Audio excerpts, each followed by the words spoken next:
Right, good evening. Welcome to the 12-Man podcast live on Facebook, on Amazon and Spotify and all the good places you get your podcast stuff. You've got me, Steve Jackson. I'm your host for the evening. There's only two of us tonight. Danny's still recovering from the weekend. John Don's doing his winter tour of Spain, currently in Tenerife. So we've got someone who was on last week. I think he's going to become a permanent fixture, to be quite honest. Everybody loves hearing him. Mr. Jacob Jervis is with us. Evening, Jay, you all right? Evening, you okay? Good. Are you? Yeah, good, thanks. Good. Recovered from the weekend? Yeah, not too bad. Good. Well, we'll certainly talk about the weekend. Obviously, it was it was a bit of a bit of an eye opener. But get your comments in, get everything in that you want to speak to us about. We'll talk about the transfers. We've got 3 new bodies in. One everybody knows, and then we'll talk about Preston because we've got him, and then we'll talk about Sunderland. Yes, them lot from up the road. The derby, they don't want to call it derby, but when it comes down to it, they hate us. I know that from personal experience. So, before we start, are we all right? Are we all doing good? Yeah. Good. Right. First thing we'll speak about. We spoke about incomings last week. We spoke about players potentially coming in. The first player we thought of was Ryan Giles. World's worst kept secret. Everybody knew he was coming in, but how happy were you when the news came that he was finally a Borough player? I wouldn't say I was like ecstatic about it, to be honest, but it's probably, is it an upgrade on Engel? Probably he was going out. Yes. Yeah. So I wasn't the most excited, but I think it's a slight upgrade. Yeah, I mean, we haven't mentioned. I mean, we won't mention Engel because it hasn't been confirmed, but it does look like he's on his way out. I probably would say it is an upgrade, to be quite honest. I'm not saying Engel's the worst player I've ever seen, but it was a position we definitely needed. And then the news came Friday night. Player we've mentioned a few times on this podcast. So if you are listening, Kieran, because I know you do, just give me a shout anytime you need a hint of someone you need to go for. Morgan Whittaker. Turns out he's not a replacement for Lassie Laugh. He's a replacement for Isaiah Jones. What are you making of that one? I think it's got potential to be. If it's a replacement for Jones, I think it's about as good as we probably could have got for Jones. I mean, I quite liked Jones. I was quite disappointed we got rid of him. But in terms of replacement for him, I think it has potential to be good. I don't think he's had his best form this season, but he's in a pretty poor side. And it's probably hard to motivate yourself when you're slightly better than the rest of them in that team. I know some people have made some comments about him, but hopefully once he joins us and he's got that aim of hopefully getting into the playoffs, I think he'd be slightly, hopefully a bit more beat, and he can show us the player he was maybe last season compared to this one. Yeah, and obviously he's rekindling his partnership with Azaz. Hopefully, he sees something there. Do you think this gives the opportunity for a character swap Ben Dork as well? Get Morgan Whittaker going down the right, Ben Dork on the left? Because we saw Ben Dork there a couple of weeks ago. It did work. Do you think this gives him the opportunity to do that now? Yeah, I mean, it gives us another body or another number in the attacking positions. I think I'm hoping it raises Azaz's game as well with a bit more competition. If they're not playing in the same side, because I think since November, I think Azaz hasn't played his best football in the last kind of 7 to 10 games. So hopefully he gets back going again, and hopefully Whittaker, he can, if he plays well with Whittaker, they might strike up a bit of a partnership, hopefully. Yeah, fingers crossed. And he's one player that I said straight away I'd like to see come in. I'm delighted he's signed. Hopefully it works. Not all signs work. Hopefully this one does work. Then the news came Saturday morning. Borough put a nice subtle picture up of a fridge, and then just left it at that. And then the news came out George Edmondson had signed permanently. There was obviously whisperings that probably did happen. They recalled him because of the little deadline. Are you happy to see George back? To be honest, I'm a massive fan. I think I prefer Clark.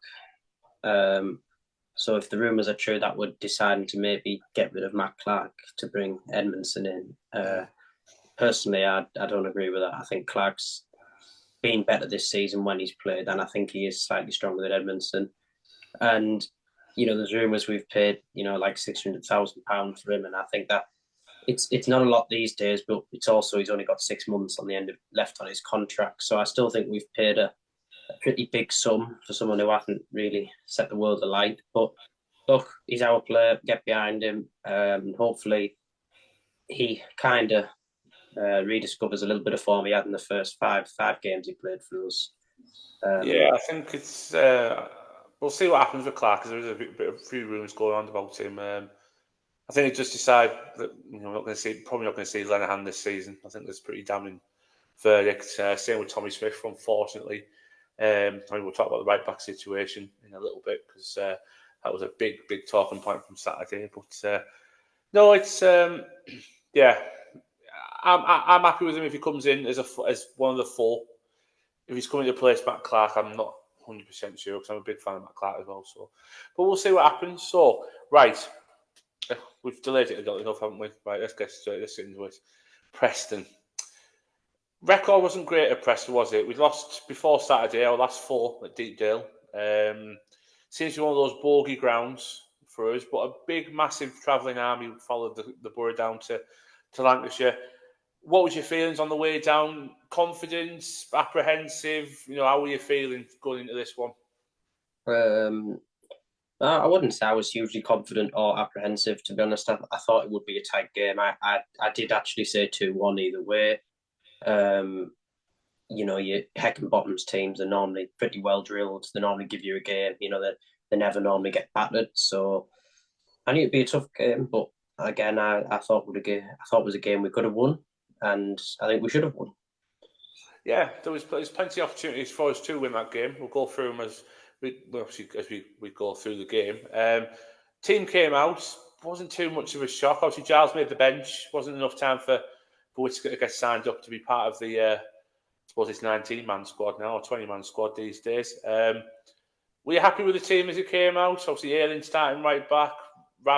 Dale seems to be the centre-back pairing we go for these days. Obviously, Dieng's now missing for God knows how long, with his Achilles surgery obviously happening the last couple of days. But that team seems to be about what we had, if I'm not wrong. Would you disagree? I don't think anyone could have kicked off about the team that he put out. Personally, like I touched on before, I think I'd have probably took Azaz out the firing line for a game. I think I'd have probably played Gilbert myself.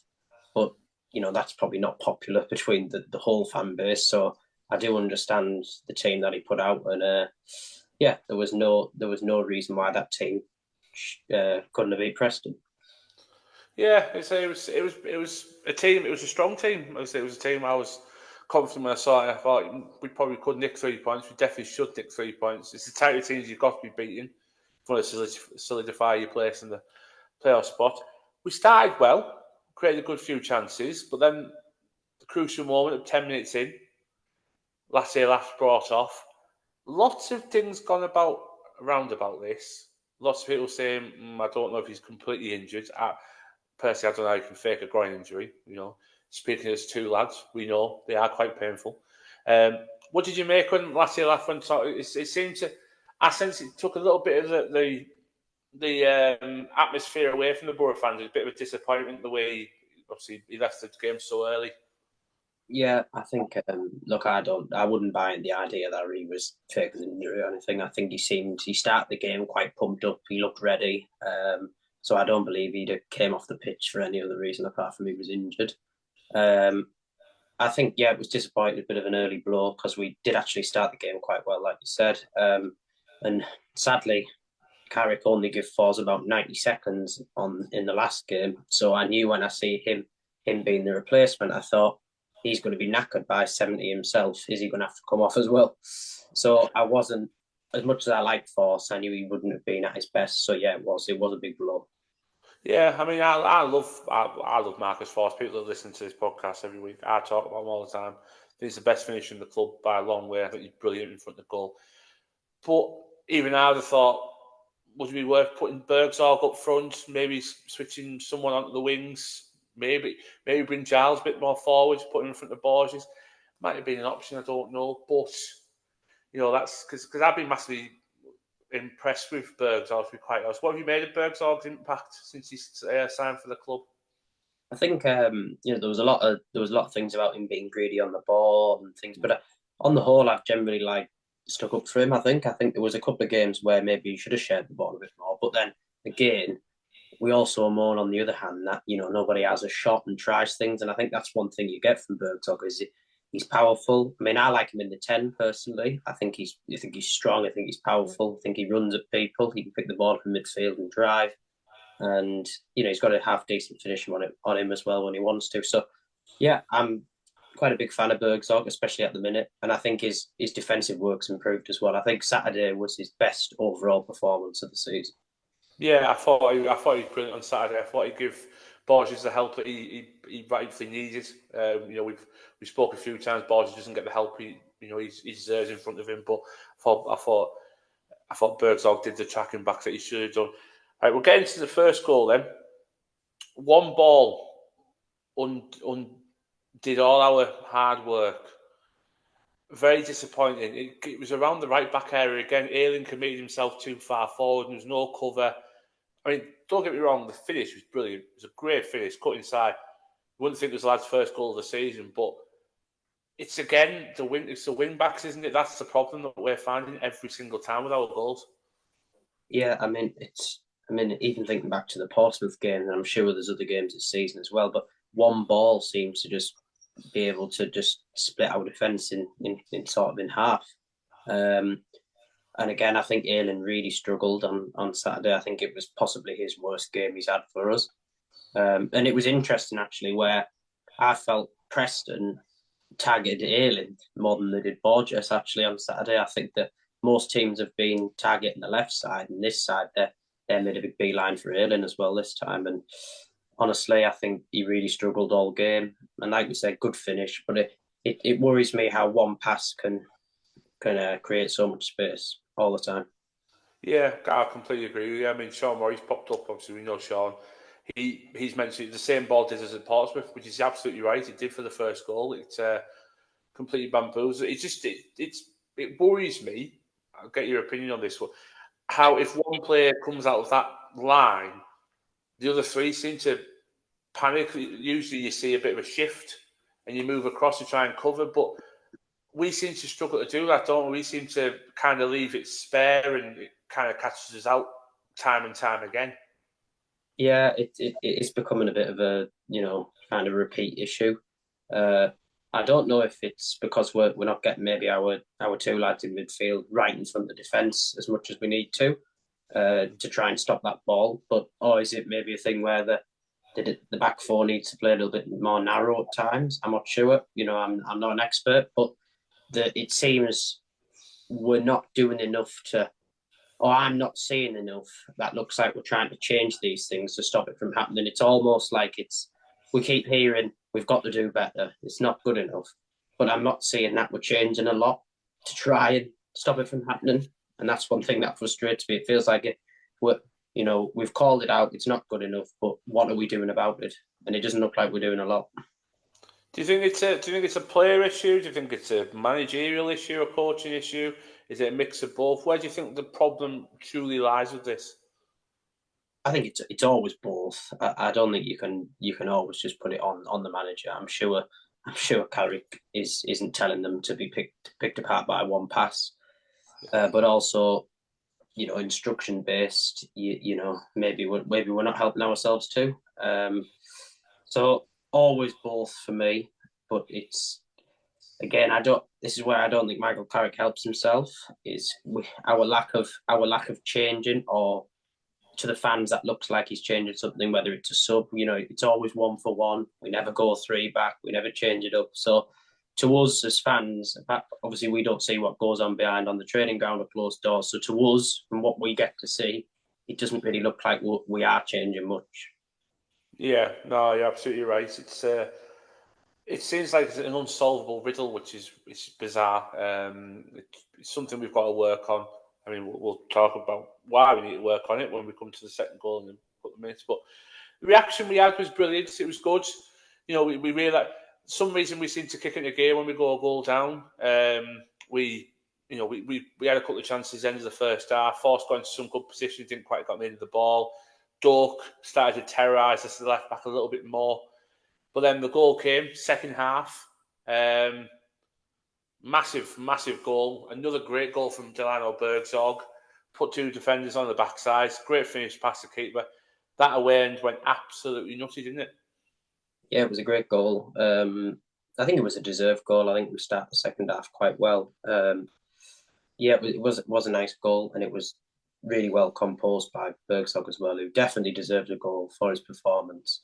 The reaction to going 1-1 was quite disappointing though for me. I felt like at that point you got to take the momentum and you've got to go, and it felt that we do this quite a lot where we're not very good at the 10-minute spells where the game goes away from us a little bit. We seem to always concede in that 10 minutes where we're not at our best, where obviously the better teams or the top teams, everyone has a bad 10-minute spell in the game most weeks, and it's about getting through it. And I just don't think we've got enough on the pitch or enough on the touchline to get us through that. And that's something we've got to get much better at, is riding a little bit of a wave of pressure.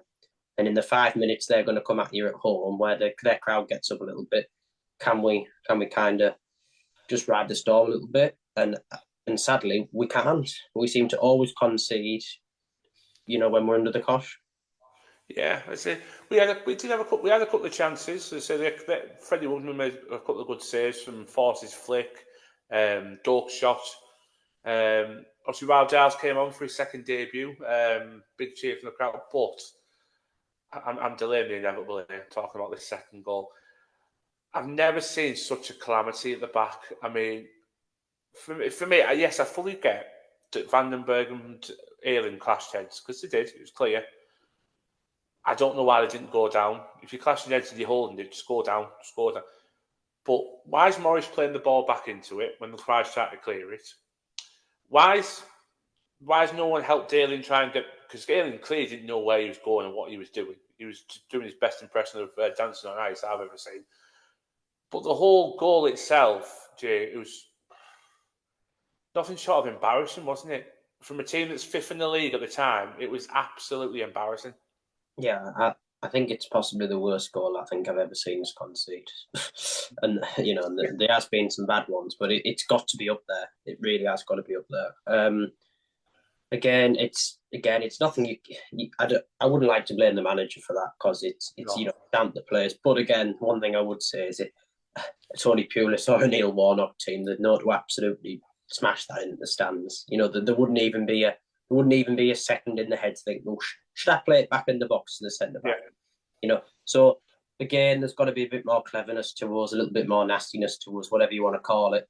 But it's just it's dumb. It's just ridiculous. Smash it in the stand, regroup. If they need treatment, go down, sort it out. But to try and play our way out of that instead of just swinging a leg at it and getting up the pitch or out of play, whatever, is crazy.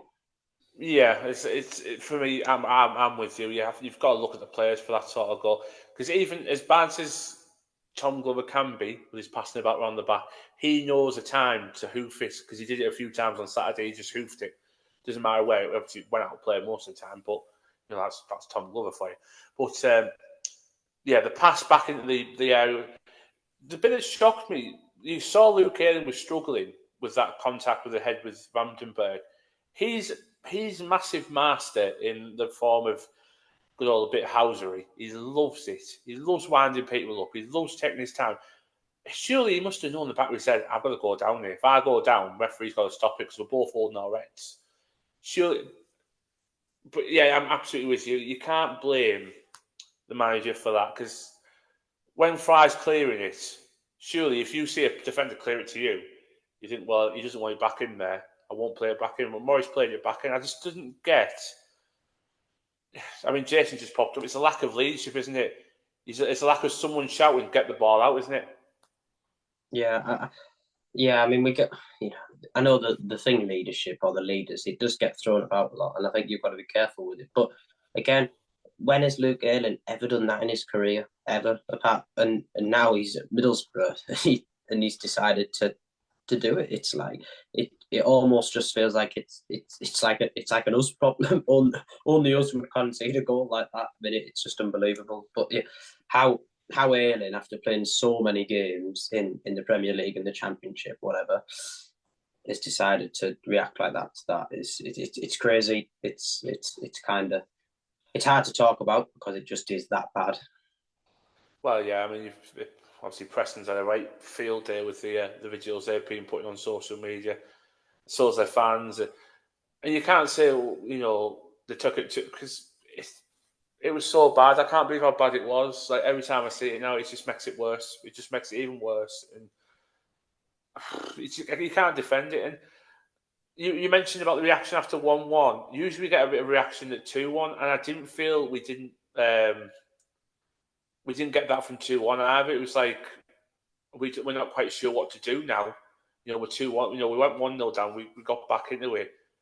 We're now 2-1 down.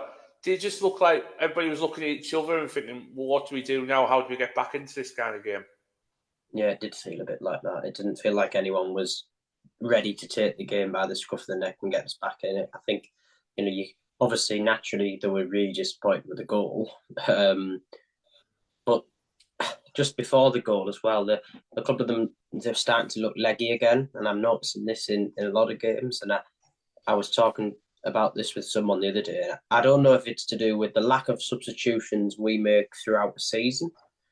So it gets to the point where the lads who come off the bench aren't necessarily match fit. So it's going to take them longer than it would other teams to impact the game.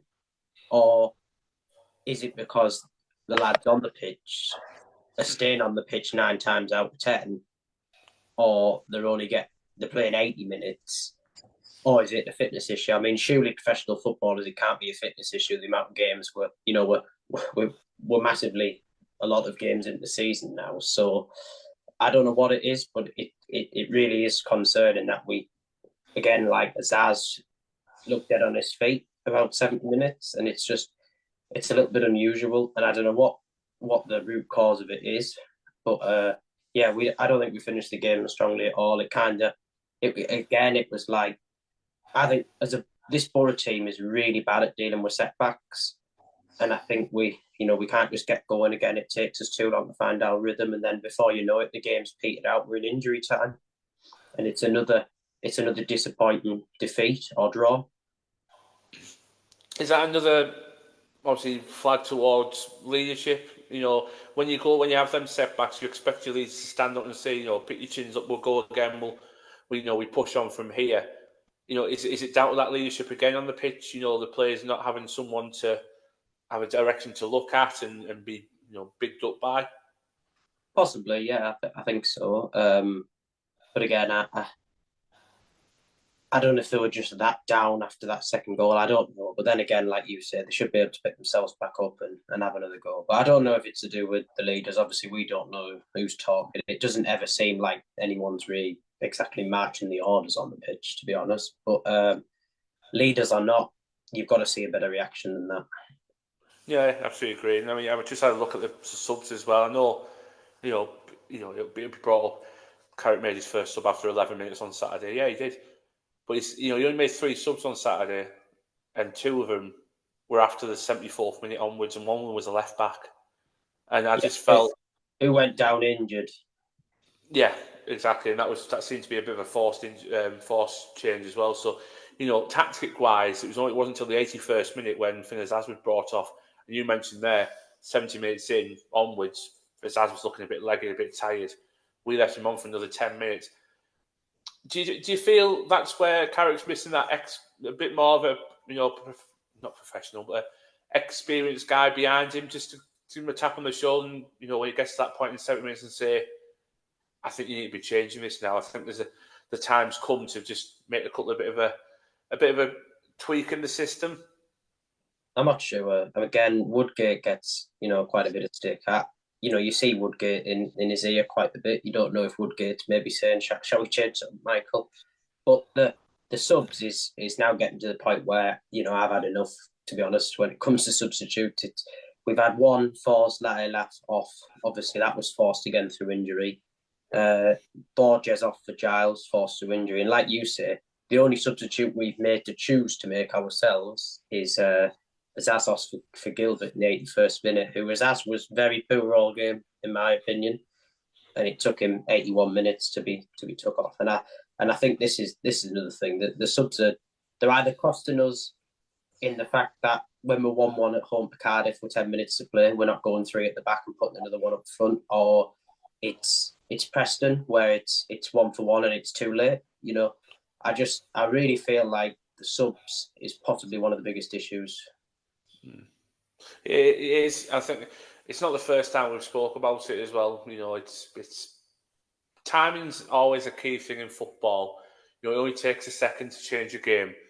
And I feel like we're wasting too many trying to change the game, and by the time we do change it, it's too late. So yeah, I know a lot of people also say, well, you know, the bench might not be the strongest, but to me, it's like if they're there, they're on the bench. You obviously feel like they're good enough. You know, they're there for a reason. Even a youngster, if he wants to come on at 70 minutes, 75 minutes, give him a chance. You know, he's at least when a young lad comes on, you know, he's going to be chomping at the bit to impress, have a go. And sometimes that's what you need. You need something a little bit against the norm, not just the same faces. So if that lad on the pitch is not doing it, take him off, give someone a chance. Well, but exactly, again, and as the manager, cover your back, make it look like you're being proactive. I think that's one thing we're always reactive. Exactly, you've got to be proactive. You're absolutely right. And the thing is, there was 2 young lads on the bench behind him. I say Sonny Finch was on the bench. Bailey Palmer was on the bench as well. Bailey had a very good game against Bilbao in the International Cup. I think they're calling it, with the under-21s. He lit up that game. There was a few runs he made against them, and he looks like he's a bright spark for the future. If you've got the confidence to put him on the bench, I know we are a few bodies short of them all. Bang them on, you know, give them a go, like you said. You know, they've got the will, they've got the hunger to give it a go. It's their club. You know, they've been with us since they were kids, so they know what it means to us fans to give it a go. So I didn't see a problem trying to go down that route, but he didn't do it. And again, if he brought them on and they didn't do a very good job, or they didn't play well, they didn't affect the game well, at least he's brought them on. At least he's given them the opportunity. Right. He's turned around to the fans and said, look, I've tried to change the game. But to me, it's almost, we'll just let it go on a little bit longer, see if we do anything. But it's staring us in the face that we need something different. Yeah, it's like that. When you're a kid and you go down the arcades down the seafront and you put your last 10 pence in, it's just going your back in to put another quid in. That's what it seems like to us, and I think that's what Carrick's falling for a little bit. But excuse me. Obviously, we lost 2-1. Really disappointing. Something, because you write a lot of little snippets for yourself, obviously for people to have a little read about the game. You mentioned about the crowd at full time. Did it seem like it was starting to split a little bit? Obviously, there was a lot. There doesn't seem to be an in between. Just that you're either in with Carrick or you're out with Carrick.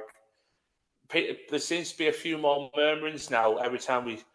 Obviously, Portsmouth, I heard them. Preston, you've heard them. Are we starting to see that little bit of a split between the fan base now?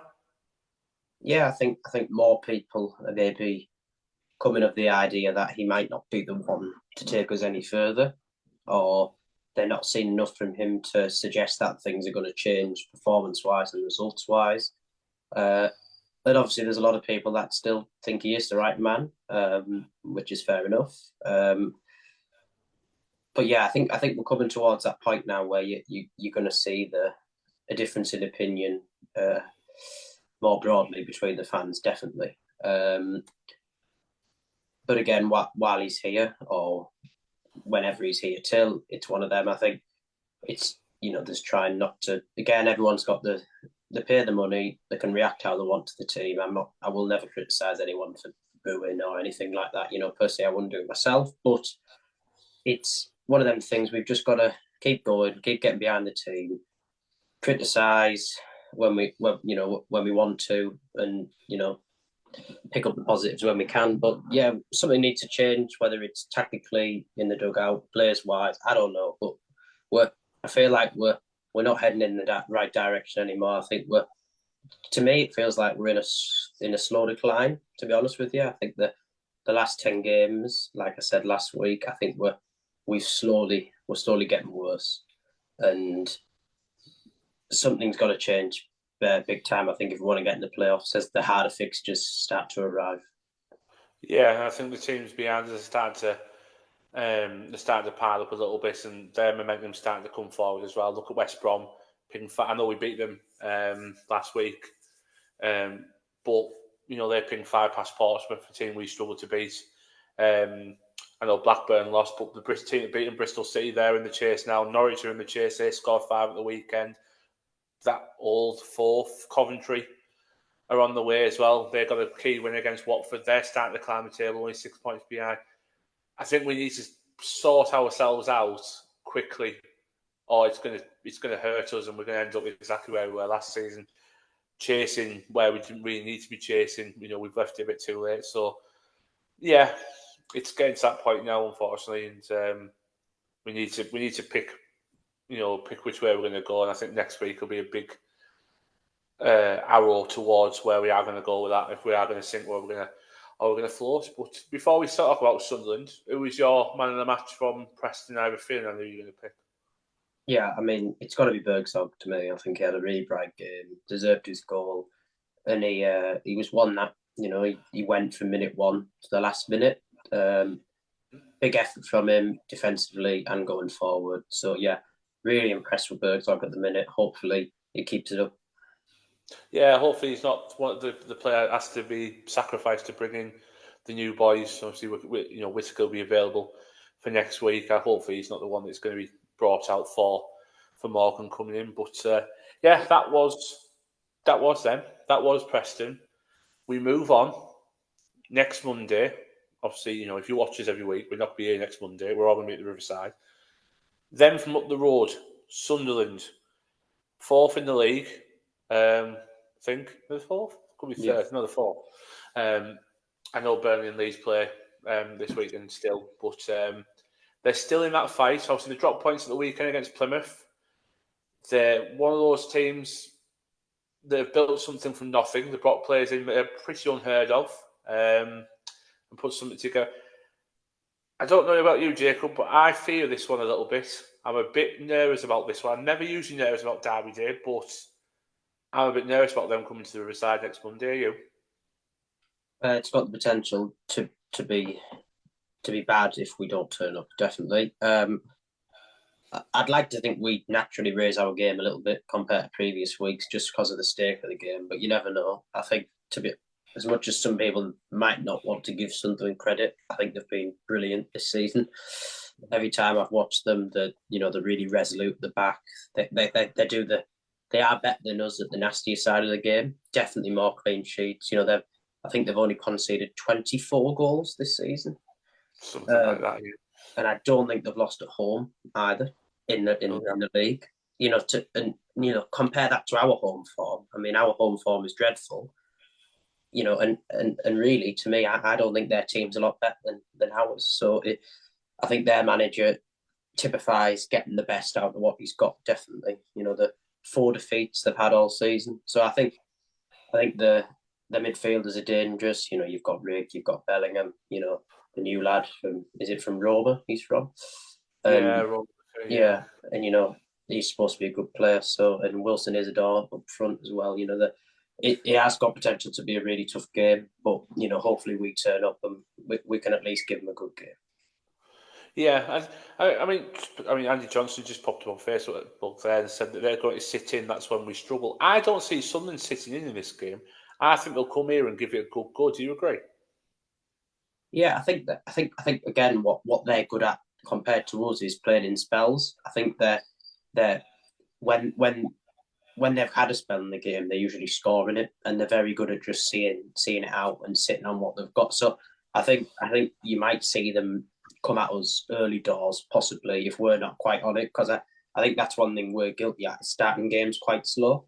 So if they pick up on that, and they kind of hit us early, and they've got something to hold on to. I mean, you've seen it before. We struggle to break down teams that they get something and then they'll block you for the rest of the game. But I don't think they'll fully sit in. I think they've got too much quality on the break to do that. But they'll definitely mix the game up, and they'll know when they need to defend. That they're quite streetwise. Yeah, they've got players, haven't they, that you said are streetwise. They've got Luke O'Nien, Dan Neal's in there, Chris Mepham, he's been there and done it before as well. Joe Bellingham, he's got a bit of a nasty side about him if he needs to, but he's got the skill to back it up and play out if needs be. We don't know much about Enzo Lafay. Apparently he's a superstar that's coming from Roma. We don't know. But when you say the players out loud, they're not household names. But it looks like what Reggie Labrie has brought to the wayside is exactly what they've needed over the last few years. A bit of spirit, a bit of fight that they've been lacking for the last couple of seasons because they seem to fall away a bit like we do. But it looks like they've got something going that's a bit nerve-wracking if you really are looking from the outside within. And have we got enough, do you think, to back that and go against them and go toe-to-toe with them? Well, like I said before, I think on paper our squad is just as good as Sunderland's, if not better, in my opinion. I just don't think we're getting the max out of what we've got, sadly. And I think, like I said, they've only lost 4 games. I watched them against Burnley; they were really impressive. Obviously, I know they missed them 2 penalties. Any other game that have won that night. And do you know what? It was the first time I've watched Burnley where they just really struggled. Sunderland they were actually miles ahead of Burnley in that game, like they really were. Bellingham was kind of doing the nasty bit of the game and then picking the ball up and driving them forward. So, yeah, every time I've watched them, I've been impressed. But no, I think if we turn up or we get it right tactically, which hopefully we will, I think we should be matching them at home. I think our squad should be able to beat Sunderland. Yeah, no, yeah, I'm with you. I think the team you saw on Saturday won't be the team we play against Sunderland. I think we've obviously got a couple coming in. We've got a week until the transfer window shuts, which actually shuts 11 o'clock next Monday night. It is expected we will bring a couple in. A couple will depart as well. Do you think this will give us a chance to freshen the starting lineup up, just to give a few new faces a go? Potentially a keeper coming in, maybe a new striker. By the looks of things, depending on what happens with Latte Laugh now, injury or no injury. Do you think this freshen up will do us some good? Yeah, hopefully. I mean, I think naturally the fans have a lift from some new signings. Sometimes it kicks some of the players up the backside a little bit because they've got a bit more competition, which is always good. I think the next 2 games are vitally important, not for us just because we're on a bit of bad form. I think it's towards the end of January. If we could pick up 3 to 4 points or something, or 6 points in the next 2 games, you get the new lads in the building. They're coming into a happy group, a positive group. That kind of feeds into their game, their play, and then you're looking into February and obviously onwards to kick into gear a little bit. But yeah, hopefully it's only positives who we bring in, but obviously it depends who departs. Yeah, that's it. I think there's a few deals to be done in the next week or so we'll have to keep an eye on what comes in. But I look at the month of February because that's what we are going into. That's where Sunderland does fall in. We have got Sunderland, Sheffield United, Watford, Bristol City, and Stoke. Take Stoke aside, them 4 games coming up. For me, this pretty much will decide how our season will go. Do you agree? Yeah, I do agree. And even Stoke, I think now they're a different team with Mark Robbins now. I think even they're dangerous. So I think all of them are really tough fixtures, to be honest. And yeah, we've really got to get some kind of amount of points out of them games, or again, we'll find ourselves saying next year. Yeah, we do get to that point where you go, well, next year we're in a good position. Next year we'll do this, and I'm like you. I don't want it to be next year. I want it to be this year. I think we've done our time. It's time for us to have a go and give out us a chance. But we just have to be careful. The teams behind us, it's not looking forward anymore. It's looking behind our shoulder now. And all I hope is fans turn up on Monday, I'm pretty sure it'll be a just about full Riverside as it always is. I know Sunderland have sold out for their not derby, but it's going to be a hostile night. We've got to make it as hostile as possible. The atmosphere's got to be on point. We can't keep it quiet. We can't do what they do at home and keep quiet. We've got to give it a right good goal. If I can put you on the spot, obviously he's not gambling. If people are watching, he's not gambling, so don't even give me that. A score prediction and any time goal scorer for next Monday night.